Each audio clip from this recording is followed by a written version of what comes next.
in Esther chapter 3.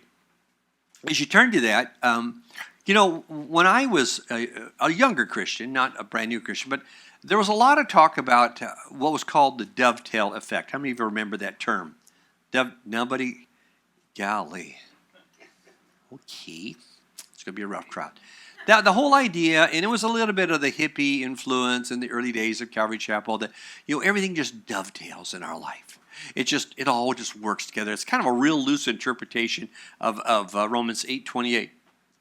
But that's the problem. I do believe in the dovetail effect, but we are always looking for that dovetail effect to hit us personally.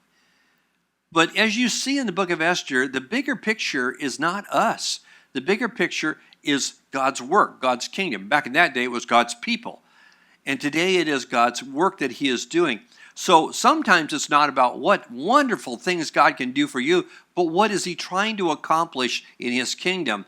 And that's the dovetail that he's looking for. That's where we go in these passages. We've set it up with Esther so far. You see where we're at so far, but now it's going to kind of get sticky. She's become queen now. There was this beauty contest, kind of weird kind of thing. It's not Jewish at all. And the one night with the king business. And so here she is, she's queen, but there's still a harem full of girls. And so, her husband's still a part of that. And it's kind of weird, but you're going to see some amazing things as they go along tonight. Take a look at chapter 3, starting at verse 1. So sometime later, King Xerxes promoted Haman, son of Hammedatha, the Agagite, over all the other nobles, making him the most powerful official in the empire. All the king's officials would bow down before Haman to show him respect whenever he passed by, for so the king had commanded. But Mordecai, remember, this is the older cousin of Esther, refused to bow down or show him respect. The palace officials at the king's gate asked Mordecai, "Why are you disobeying the king's command?" And they spoke to him day after day, but he still refused to comply with the order. So they spoke to Haman about this to see if he would tolerate Mordecai's conduct, since Mordecai had told them now that he was a Jew.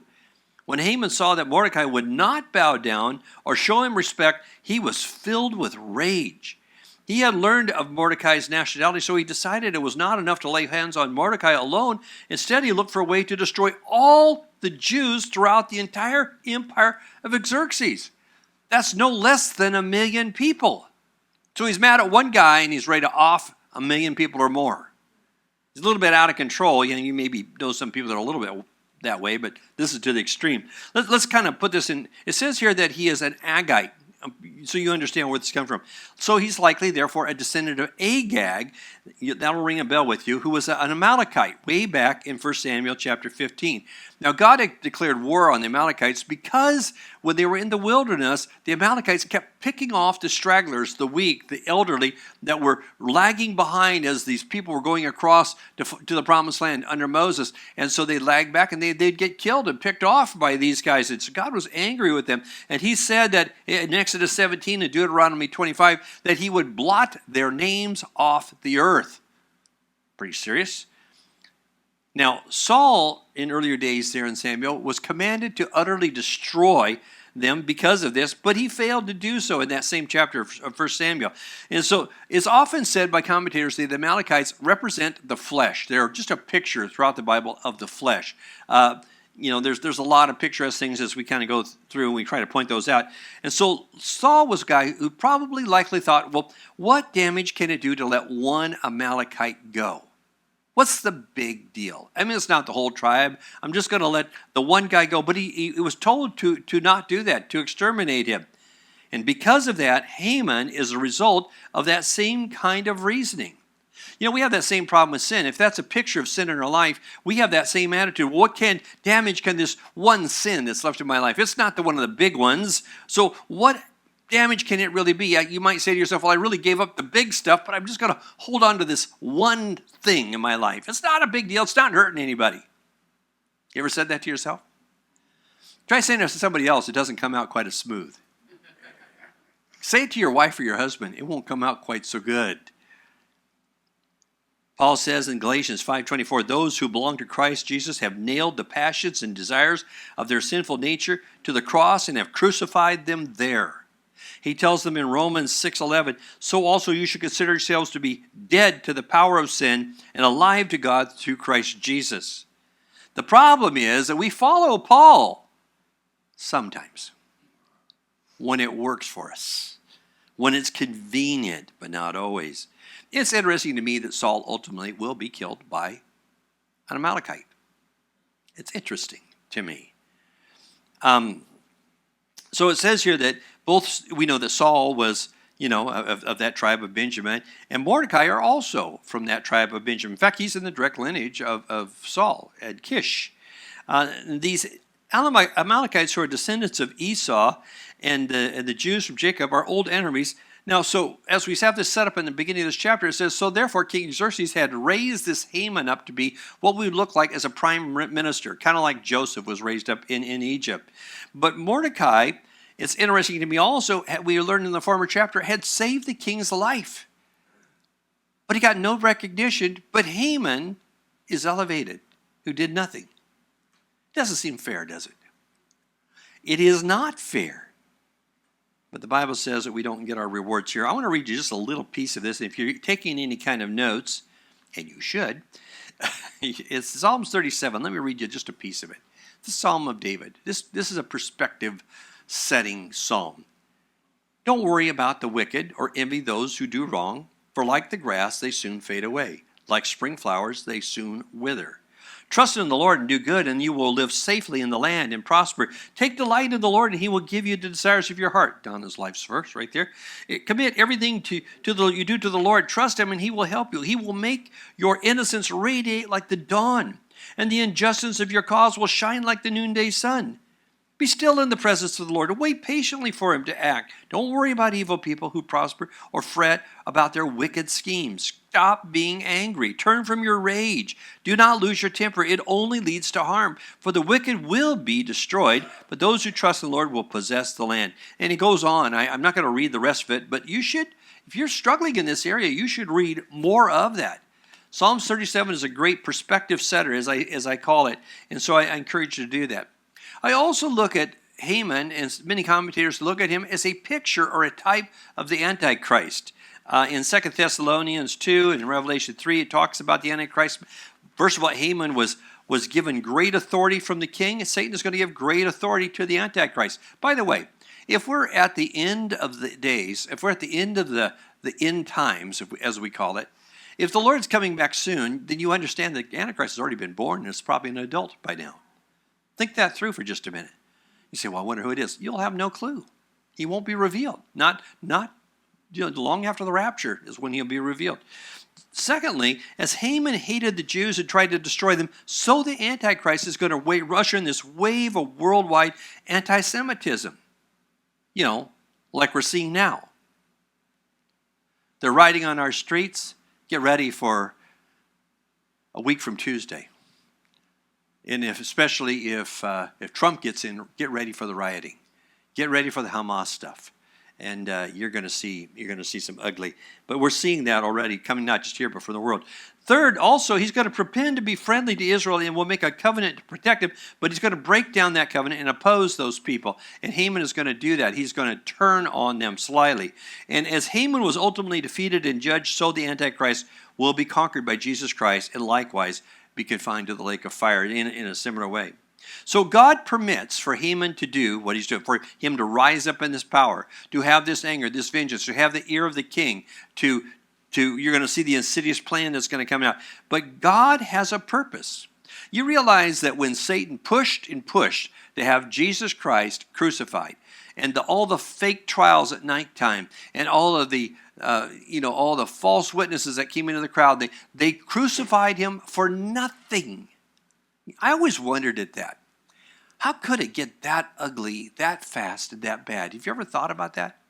Then I just saw, and I'm not doing this to promote a political party, but I saw what happened with these trials with the Republican elect, Trump. They want to give him, for a little marker in a checkbook, they want to give him 94 years in prison. And they fined him nearly $500 billion. Is that, do I have that right? It's 494, maybe it's 494 million. I'm sorry, $500 million, is that right? Does anybody know? Well, whatever. They fined him a lot. For what? And I realize that as I look back at the story of Haman right here, as I look back at the time of Christ, I realize that Satan will go to no end to do incredibly things that we could not even imagine. But God had a purpose, and God allowed this. I think back to the time of Joseph under Pharaoh, and Paul recounts it in Romans 9:17. For the scriptures say that God told Pharaoh, I have appointed you for a very purpose of displaying my power in you and to spread my fame throughout the earth. That's what God had for Pharaoh. Pharaoh would do this.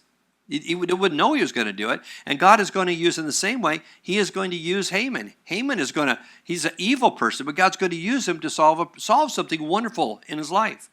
He's not only going to save Mordecai and Esther, he's going to save the entire Jewish people, all in the kingdom. And that kingdom stretched all the way over to Israel.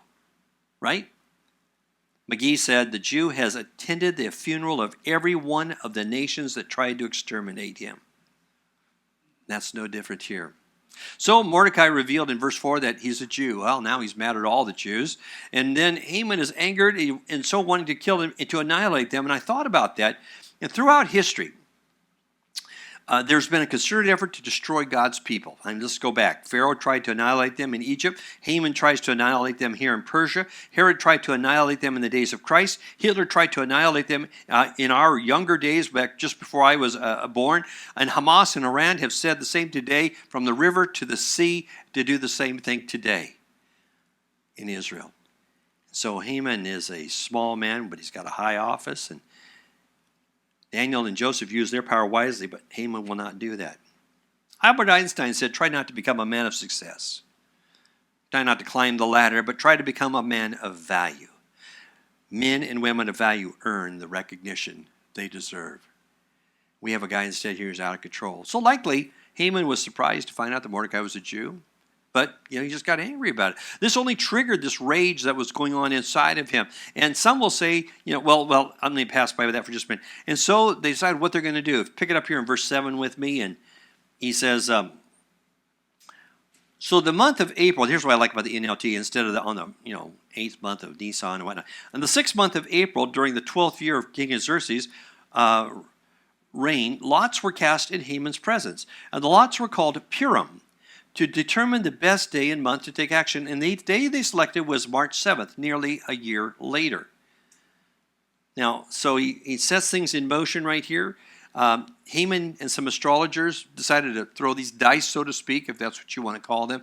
That's Pur that they were doing. Now, there is a Jewish holiday now of Purim that because of this whole story, but this is what it's based upon, rolling the, not dice as we understand it, but that kind of a thing. And this was done without the king's knowledge at this point. He's just doing this. Babylon did the same thing under King Nebuchadnezzar. Let me read that to you from Ezekiel 21:21. The king of Babylon now stands at the fork, uncertain as whether to attack Jerusalem or Rabbah. He calls his magicians to look for omens. They cast lots by shaking arrows from the quiver to inspect the livers of animal sacrifices. Weird. Just trying to determine, no, I got to go to the Lord. They're trying to find some other way to get, are we going to win this battle? Are we going to lose this battle? Remember, David had asked that all the time. We're going to win, we're going to lose. And God would answer him.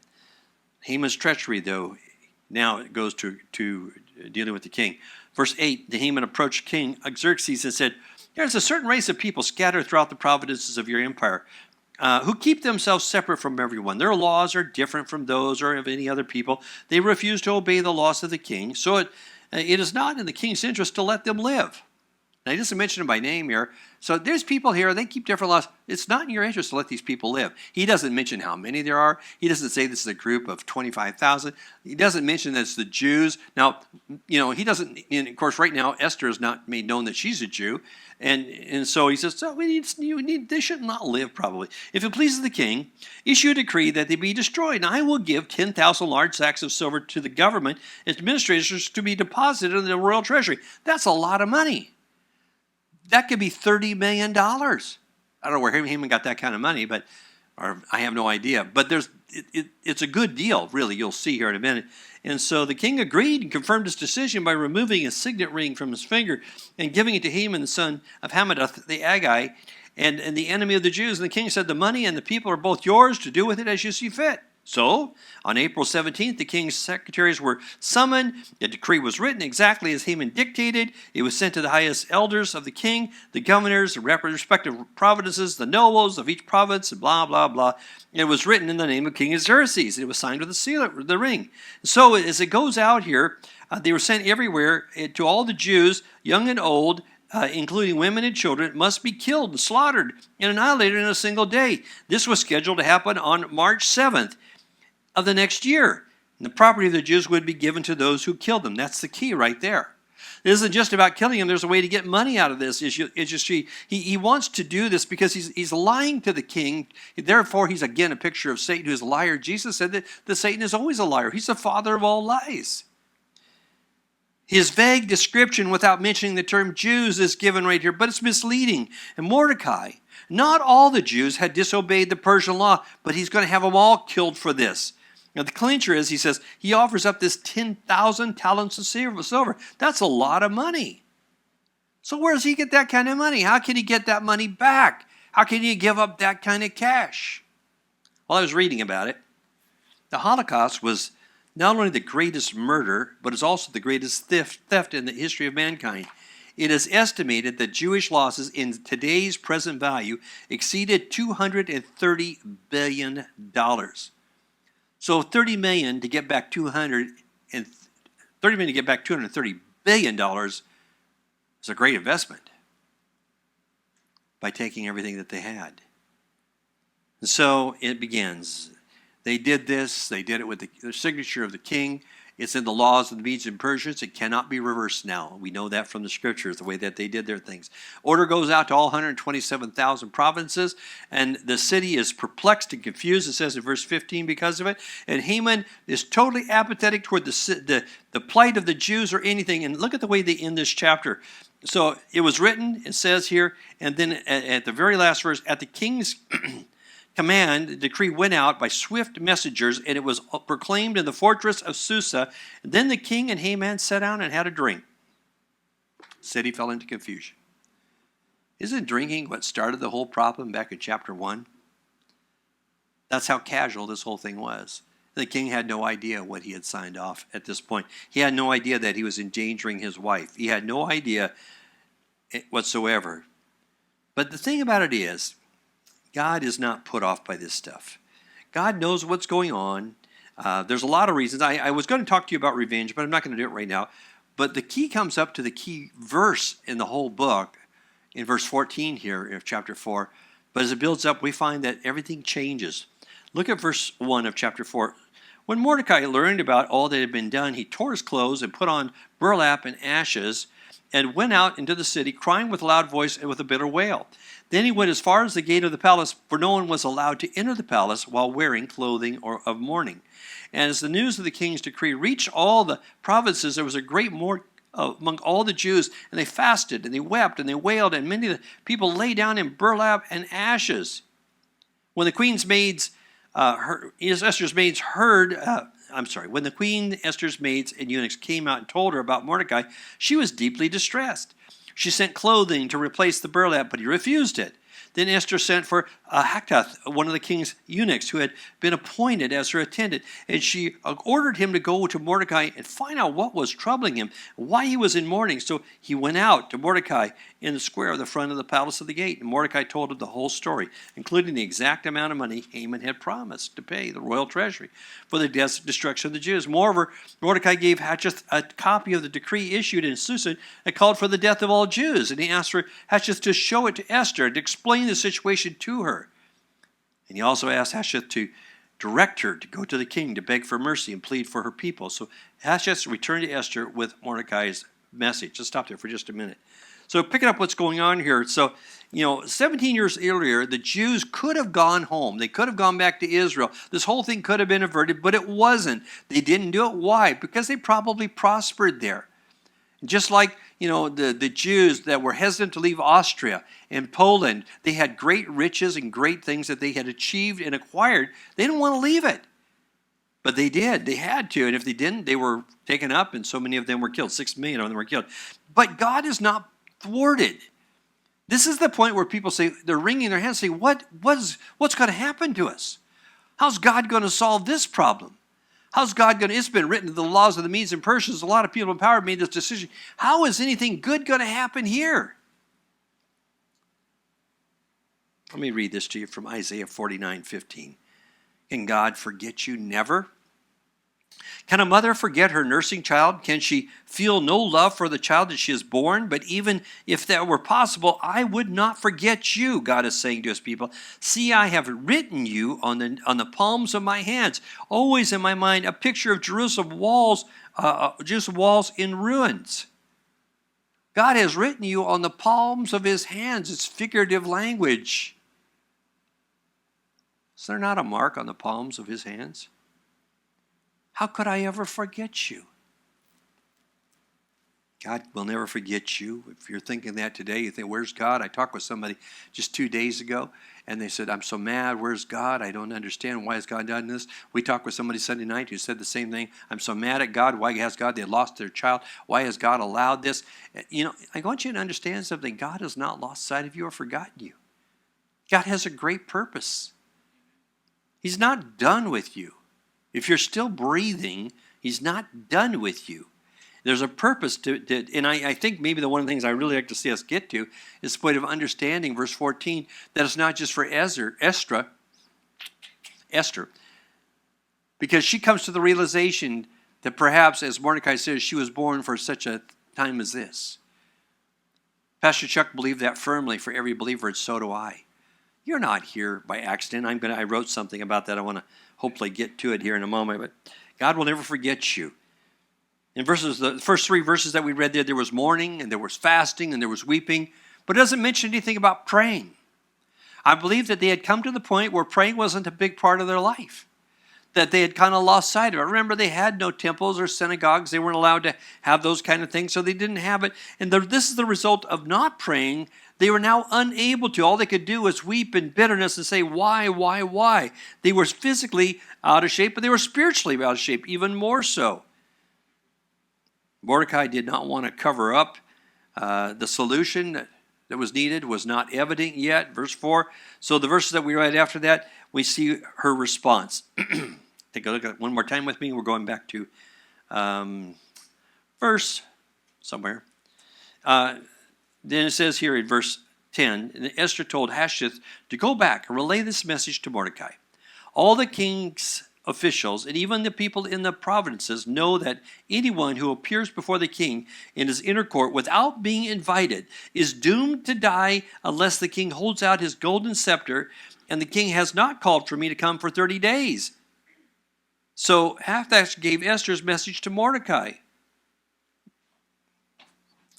That's a picture of the scepter right there on the bottom of that graphic. So he's sitting on the throne, doing all of his business. He's got the scepter there. Nobody with business or anything else can approach without that. Not even his wife can do that, because they will be killed unless he extends it forth for them to come forward. Mordecai, it says then, verse 13, sent this reply to Esther. Don't think for a moment that because you're in the palace, you will escape when all others are killed. If you keep quiet at a time like this, deliverance and relief for the Jews will arise from some other place, but you and your relatives will die. Who knows if perhaps you were made queen for such a time as this? How different it is with our King, isn't it? Come boldly to the throne of grace. Find help in the time of need. Come unto me, all that are heavy laden, and I will give you rest, our King says. Esther says, he says to Esther, if you hold your peace, if you don't say something, help will come from another person or another place. In the first missionary journey with Paul and Saul, the young cousin or nephew, it's hard to say which it is, of Barnabas, John Mark, comes along, and he doesn't go very far, and he has had it. He's out of it. It just freaked him out, and he left. And so when the second missionary journey came about, Barnabas brought John Mark up again and said, he's ready now. Paul said, no, We're not going to use him. And so they had a big fight over it. So there's no small argument, it says. And so finally they split ways. Paul and Barnabas were no longer a team. And so Barnabas and John Mark went and did other work while Paul went out. And Paul picked up Timothy instead. And God will use John Mark later on. In fact, he will use him to write the Gospel of Mark. It will be penned from Peter's Gospel, basically. But also Paul will talk about him later on. There'll be restoration later on. But right now he was not able to use, instead, all the blessings that would have gone along on that missionary journey to him, instead went over to Timothy. Timothy got the advantage of all that. But the point is that God needed to have people on the field doing those things. He says, so so Timothy got all the opportunities, he got all the rewards that went along with it. But the key verse here says, but Esther, you who knows that you weren't born for such a time as this? It's said that Augustine was approached by one of his young disciples, and he says, why are you always telling me to stay away from this and stay away from that and avoid that? I have to live, don't I? Augustine thought for a moment, looked at him, and just said, do you? We're not told it in the scriptures. Paul says, I die daily. Esther says, if I perish, I perish. Jesus said, if any man come after me, let him deny himself and take up his cross and follow me. Esther now rises up in command, and she begins giving orders even to her older cousin, who has been her godfather, so to speak. God had given her a vision, and she has chosen to respond to him. I think it's so interesting. I really wrote something down I really wanted to tell you, and I can't find out where it's at. It's too bad. It was good, too. I can't tell you how good it was. Yeah, well. Yeah, okay. These things happen. Eugene Peterson said in his little book for pastors called Five Smooth Stones, wherever there is a people of God, there are enemies of God. A realization then that there is in fact an enemy forces a reassessment of our priorities. The moment Haman surfaced, Esther began to move from being a beauty queen to becoming a Jewish saint, from being an empty-headed sex symbol to becoming a passionate intercessor, from the busy indolent life in the harem into the high-risk venture of speaking for and identifying with God's people. You have to understand that was a really good quote I had somewhere. I sure wish I had it. I really got a lot out of it. Too bad you're not going to get a lot out of it. That is so unfortunate. Yeah. Well, let me see if I can paraphrase it. You are who you are. You say, well, I wish I was like that guy. No, you are who you are. You are where you are, not in living the Orange County dream or whatever. You are who you are where you are, and you are called to do something that nobody else can do. God may have appointed you to be the link to reach out and reach this one person stuck in the corner here of Hemet that Billy Graham could have never reached. Because he is like the broadsword, and you are like the surgical tool that God will use. And who knows that you are not born for living in this place in such a time and place as this for a purpose? You are. You are indeed to do that. And so I think God is calling us to become people of purpose. Of course, she does this. And she says, go out and gather everybody. Tell them to fast and pray for me as I'm going to do this. And she says at the very end here, he says, I will go in and see the king. And if I must die, I must die. So Mordecai went away and did everything as Esther had ordered him. She steps out to become a woman of purpose. God will use her to save the entire nation of Jews in all 127 provinces. Years ago, Edward Hale said this. You may have heard this somewhere along the line. But he said, I am only one, but still I am one. I cannot do everything, but I can do something. And because I cannot do everything, I will not refuse to do the something that I can do. Not until we believe that one person, us, can make a difference will we be willing to risk. And only when we move from theory to risk can we really make any difference at all. The story of Esther is going to play out just to that degree. God is moving. You say, well, couldn't have he done it without all this? No. No, he had to give protection to the Jews. If it had been Haman, somebody else would rise up and take care of it. God is going to put protection over them in an awesome way. But it's going to be amazing through this process. When she reveals that she is a Jew to her husband, about to be exterminated, it's going to change everything. Why did God put her in the palace? To have a great life because she was basically an orphan? No. Did he to give her a better life than the food she would have had living, meagerly with Mordecai? No. Well, what was he trying to do? If you see the movie One Night with the King, it doesn't really paint it right. He was a bloodthirsty guy. Read about the laws of the Medes and the Persians. Read about Xerxes. Go ahead and read Britannica on some of these things, and you'll find that these guys were vicious. They didn't hang people unless they had to. They preferred to impale them on spears up out of the ground. They're vicious people. Her husband was a bloodthirsty, vicious king, fighting huge battles. It looked like something out of the Lord of the Rings. Can you go out there? 2 million soldiers. Can you imagine such a thing? These are warriors out there. And she's going to go in and approach him when the law is, if you approach him without that scepter coming out, I don't care who you are going to die. And she's willing to take that kind of risk. And because of that, God will make her a woman of purpose, as he would make each one of you a man or a woman of purpose. You may be the only person that could ever reach your mom or your child. You may be the only person that could reach that person at work. God put you in that job, in that podunk place. You say, I hate working here. I know. But God's got somebody there. You were designed. You were put there for that purpose. But as long as you're looking for God to dovetail everything to make your life just as sassy and great as can be.